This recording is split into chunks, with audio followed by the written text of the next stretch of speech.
और आपने ये भी देखा होगा कि महिला स्वयंसेवी समूह को धनराशि देकर के प्रधानमंत्री मोदी जी के विजन के अनुरूप उन्हें लखपति दीदी बनाने के कार्यक्रम के साथ जोड़ा जा रहा है।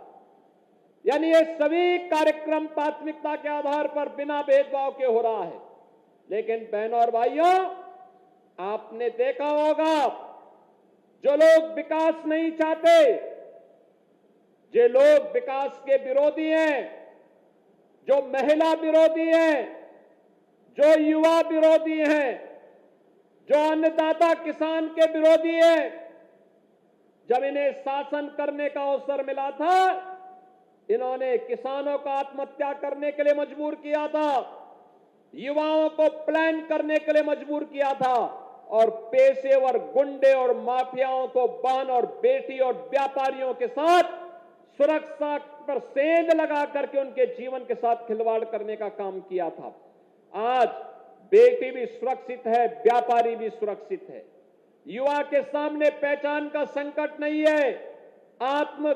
हमारे अन्नदाता किसान आत्महत्या नहीं कर सकता, क्योंकि शासन उनके द्वार पर है, उनकी सुरक्षा के लिए पूरी मजबूती के साथ काम कर रहा है।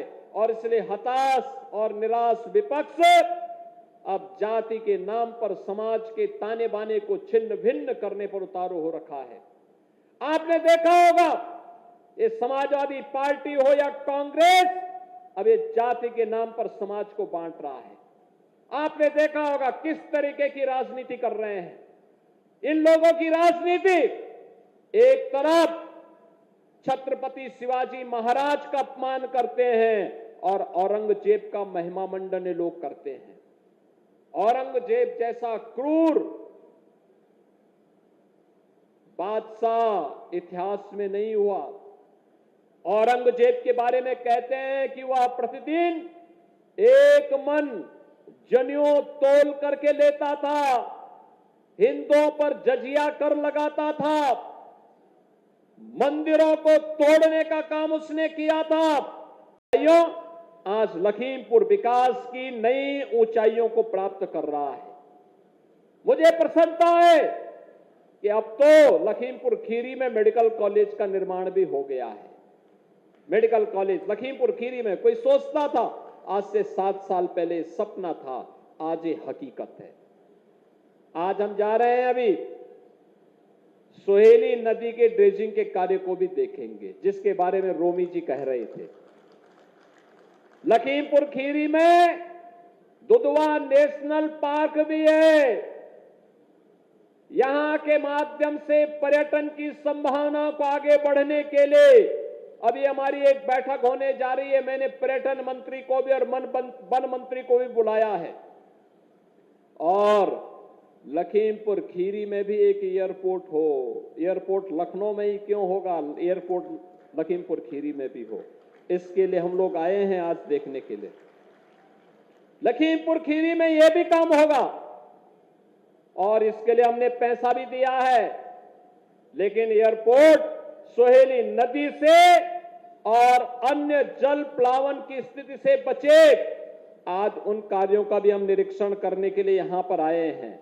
और बहनों और भाइयों, आप तो जानते हैं डबल इंजन की सरकार की शीर्ष प्राथमिकता का टैक्स के द्वारा अर्जित पैसा, इसका सदुपयोग होना चाहिए।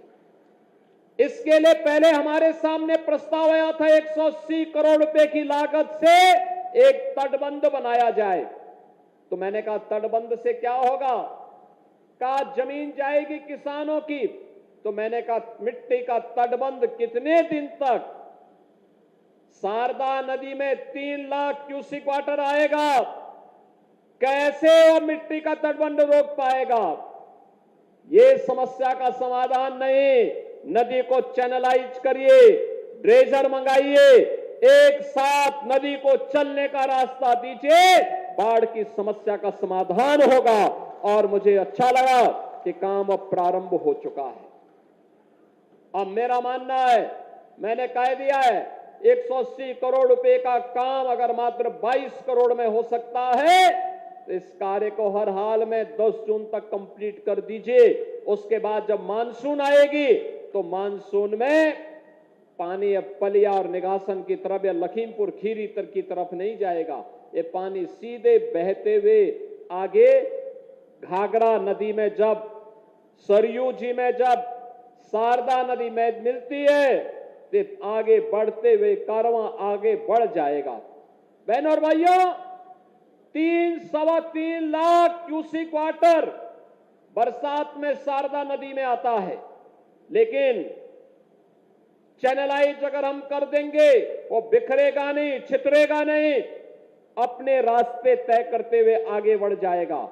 किसान की फसल भी बचेगी, उसकी खेती भी बचेगी, उसका घर भी बचेगा और वह स्वयं भी सुरक्षित होगा। जल जमाव से खेती बाड़ी के साथ साथ पशुधन भी बचेगा और बाढ़ के कारण जन और धन की होने वाली हानि, चाहे वह किसान का हो चाहे वह सरकार का हो, इसकी भी बचत होगी और उसी को बचत करने के लिए योजना आज हम सब यहां पर लेकर के आए हैं। हमें ऐसा से हमेशा का समाधान का रास्ता निकालने के लिए आपने देखा होगा 7 किलोमीटर का एक लंबा चैनल बनाने का कार्य हो रहा है।